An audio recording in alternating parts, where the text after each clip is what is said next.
Dagit na to.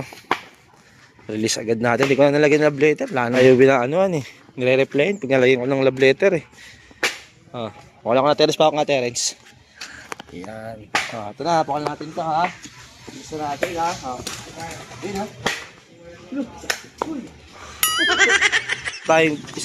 Meron tayong tubig dito sa tabo. Gamit tayo ng holy water technique eh no. Yun no.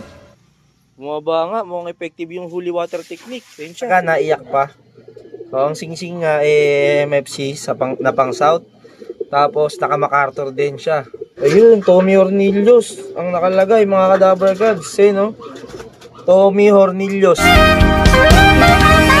Adik ako sa kalapate, ito lang ang bisyo ko pare. Kesa mambabae, mag-alaga na lang ng kalapate. Dabarkad, sigaw ng kabataan, siya ang dapat tularan. Iwas bisyo ang kalapate, garantisado yan mga pare. So, ito yung sabi ko sa inyo. Ayan o. Nadagit natin. Kaso nga nagsusuka to eh. May adeno siya. Ayan o. Napakain ko, papakawalan na rin natin. Hapon na rin kasi nung nalaman ko na may kalapati sa loob na iba. Sabi ko, hindi sa akin to kasi iba yung sing-sing niya. Kulay, violet yung ring niya. Ayan. Kaya, syempre, hindi naman sa atin, papakawalan natin yan. Ayan o. Palapakain ko na para mamaya-maya papalit pa rin na natin siya ng solo niya. Solo, ha? Okay, no? Sa pagkain ng ng kalapatid feeds, flyer mix.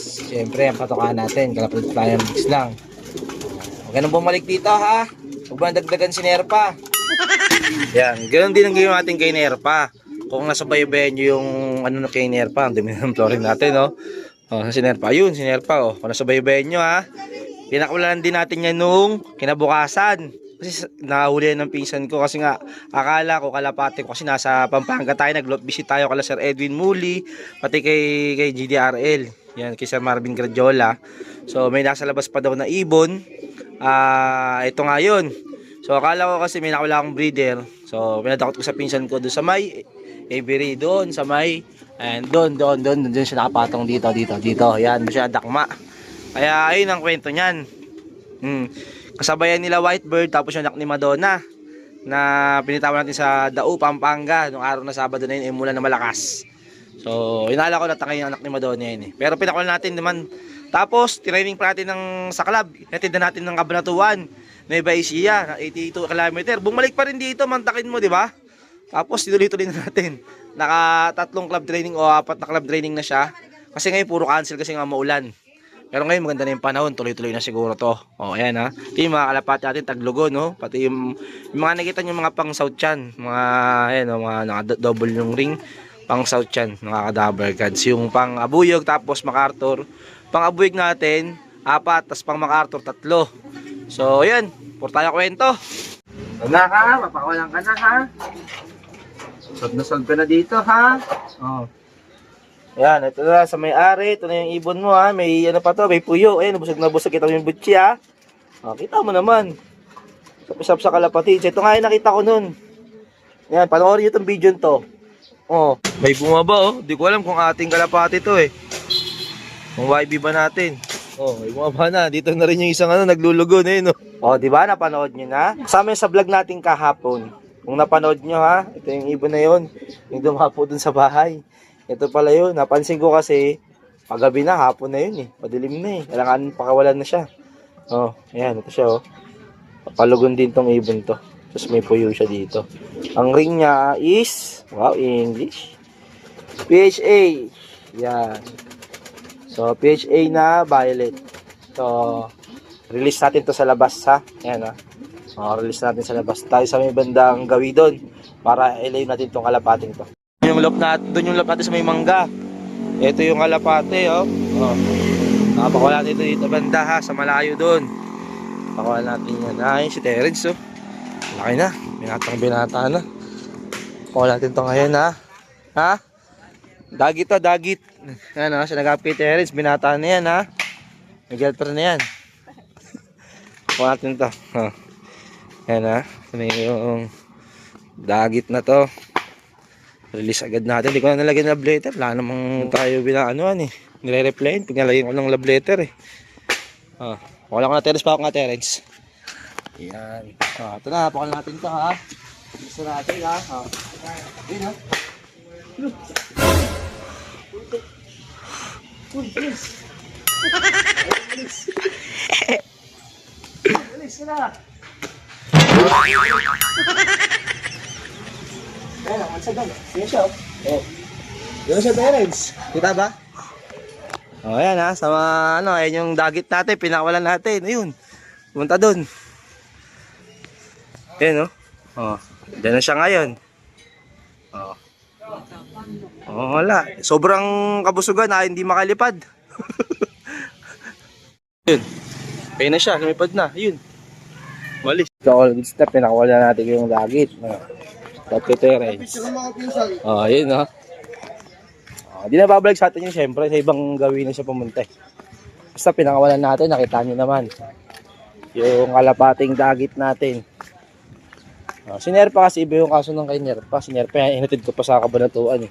Hindi ako, ibig sabihin, yung club training, dun yung bitaw, Kabanatuan, Nueva Ecija. Nueva Ecija yung singsing niya, Nerpa. Dito pa rin talaga bumalik. Nasarapan sa kalapatids. Shoutout Eres, saka mo shoutout ka? Wala. Meron na naman tayong bumabang kalapati dito. Di ko alam kung kayo na naman to. Grisel, mga kadabargads Ayan bumaba lang dito. Wala naman tayong nakawalang kalapati. Ayan may sing-sing siya, double banded. May check natin kung kanino tong ibon to. Ito, mukhang gustong pumunta dito sa sa landing board. Yan Patras tayo mga kadabargads para nakababa siya. Ayan, tingnan tayo. Possible hen to. Wow, alam na agad no. Hindi kasi tsura at saka mga maliit na ibon. Ayan Dagit, double banded. Kanino kaya to? May natin malaman kung kanino to. Pag pumasok dyan, malaman natin kung kaninong, kung anong club yung sing-sing niya. Ayan, double banded mga kadabargads. Ayan. Wait lang natin kung papasok siya or hindi. Pag lumipad, di all goods. Pero parang YB pa to eh. Ayan Tumapo lang dito. Kanina kakapakawala natin ng dagit. Ngayon naman meron na naman. Ayan. Wait lang natin pumasok. Yan ha. Wait lang. Cut mo natin tong camera. Ayan. Lumipad. Ayun. Hoy. Alam mo, punta sa kalsada eh. Bata pa nga ito, mga kadabargads. Batang-batang ibon. Kailangan natin ng tubig. Try natin kung dadapo sa atin ha. Gagawin tayo ng huli water technique. Tayong tubig. Meron tayong tubig dito sa tabo. Gamit tayo ng huli water technique yun Bumaba nga, mukhang effective yung huli water technique. Ayun siya. Naku po, pumunta dun sa may So, ayan, bali nahuli na natin siya. Inakay pa talaga, naiyak pa. So, ang sing-sing nga MFC na pang south. Tapos, naka MacArthur din siya. Wait lang, parang may nakalagay dito sa Ayun, Tommy Hornillos. Ang nakalagay, mga kadabargads. Tommy Hornillos. Yung may nakalagay siya na clip rings, may nakalagay na pangalan. So ito, babalik natin to sa may-ari. Yan mga kadabargads kay Sir Tommy Hornillos pala itong ibon na to nakalagay dito Tommy Hornillos. So ayan Sir Tom, ito yung ibon mo. Bumaba dito. Ayan, at wow, pinakitaan natin ng tubig, bumaba naman siya agad. So ayan, napakagandang ibon.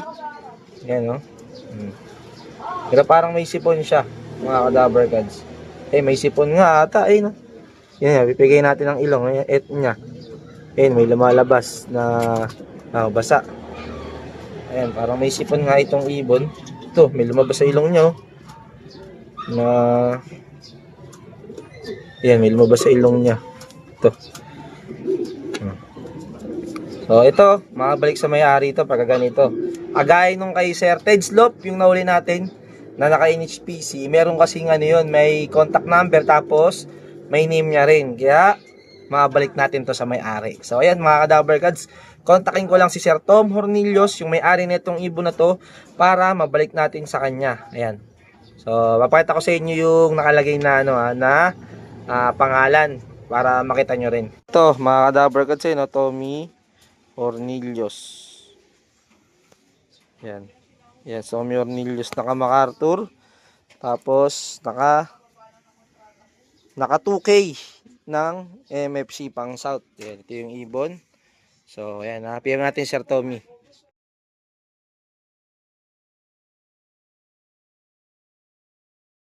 Oh, ayan, no. Grabe, ganda ng ibon. Ayun, umiiyak pa, oh. Oh. Okay, kain ka na. May tubig din dyan. Ayan ang mga kadaver gods. Pakainin mo natin siya. Ayan. Makain na siya. Okay, kain ka muna dyan, ha. Tamang kain muna siya dyan, mga kadaver gods. Hayaan muna natin siya kumain. So ito na mga kadaver gods, nakausap ko na nga yung pinaka-may-ari nito na si Sir Tommy Hornillos. So bali sumabay dito sa ibon niya sa mga magugulang. So mitik. Yun na nga, dito siya napadpad sa halop nga natin. Ayan mga kadaver gods, kita nyo. Napaka-amo, pinata natin ang tubig, yung bumaba, so pahuli agad. Buti na dito siya lumapag. Ayan, parang kagaya lang din nangyari kay Sir Ted Slop. So, in-update din ako nakaraan ni Sir Ted Slop na yung huli kong ibon no, na spinadala natin kay Mark, barakong-barako na. Ito na yung picture to, no. So, ayun, mga kadaver gods, di ba? So, ayan, buti na lang may contact si Sir Tommy Hornillos na nilagay dito sa singsing niya at nabalik natin. So, pero minsan yung iba, pag nakikita yung mga ganito, lalo kung kaya lang pansin, kinikip ng iba, pero yun, wag nyo gagawin yun, yung ikikip nyo yung ibon, lalo wag nyo pag-interesa, lalo hindi sa inyo, ha? No. Yan. So, ino-operate pa nga ako ni Sir Tom kung sabi niya sa akin, tubusin niya raw. Kung papatubos ko ba daw. Sabi ko, hindi tayo papatubos, balikat sa kanya. Tapos, papalitan niya daw dalawa. Sabi ko, wag na, sir. Yan. So, ayan, mga kadaver gods. Ayan, ito na yung ibon ni Sir Tommy Hornillos. Napakagandang ibon na ito. Ayan, no? Ito yung itim na itim nito ka. Ayan. So, yun. Abangan nyo na lang bukas. Dapat ngayon ko dadalhin yung ibon. Kasi nga lang sabi niya, bukas na lang daw. Kaya ngayon mga kadaver gods, update ko na lang kay bukas. Abangan nyo na lang yung video ng pagdala natin neto sa tunay na may-ari kay Sir Tommy Hornillos. So ayan, dito katapos na video to. Ako si Daver gods nagsasabing, tomorrow is another day. Goodbye. Peace. Ngayong araw nga, kahit umuulan, walang makakapigil sa atin dahil meron tayong pupuntahan dito nga sa Amayas Caves, Bulacan. At dito lang yan sa Santa Maria, Bulacan. At nagpatila muna kami sa court na napakaganda at napakalawak. Tabi pa ito ng swimming pool. Yan mga kadaver gods, kahit umuulan, napakaganda dito at napakatahimik pa. At makalipas nga ng ilang sandali, nandito na tayo sa model unit, single home. Tara, pasukin natin. At pagpasok natin sa loob, eto ang makikita nyo. Bali dress up unit na nga pala ito. Dahil dress up unit to, yung makikita nyo mga nakalagay dito, bali yan yung sample para meron kayong idea sa mga ilalagay nyong mga gamit. At once naman na ma-turn over sa inyo, ay fully finished na at may tiles na. At syempre, pinturado na. At dito nga pala ito yung setup ng dining. At ito naman yung sa kitchen. At alam ko na ikaw nanonood pangarap mo to. Syempre pangarap ko rin to na sana magkaroon din ako. At kung may pera ka naman, saktong-sakto na to para sa'yo, lalo na kung nagsisimula ka ng pamilya. At kung binata ka naman, syempre maganda na rin tong investment para sa'yo. At bali ito na nga pala yung CR dito. At tara, samahan nyo ako. Akitin naman natin yung sa taas. At dito nga sa taas, bali meron nga palang 3 kwarto. At ito nga pala yung common CR dito. At ito yung mga design na maaari nyong gayahin pag turn over na sa inyo. Yung mga setup na ganito. At papadpad naman tayo dito sa master's bedroom. Ito napakalaki dito, saktong-sakto para sa inyo ng asawa mo. At dito ang kagandahan dito, meron kayong sariling CR mismo sa loob ng kwarto. Kaya ikaw ano pa iniintay mo? PM mo na ako dito sa page na ilalagay ko. At ako pa mismo ang mag-a-assist sa'yo. At kung nalalayuan ka naman dito sa Bulacan, meron din kami sa Pampanga, Rizal at Cavite. Kaya ano pang iniintay mo? Mag-invest ka na habang maaga pa. PM mo na si Daver Gods TV. Goodbye!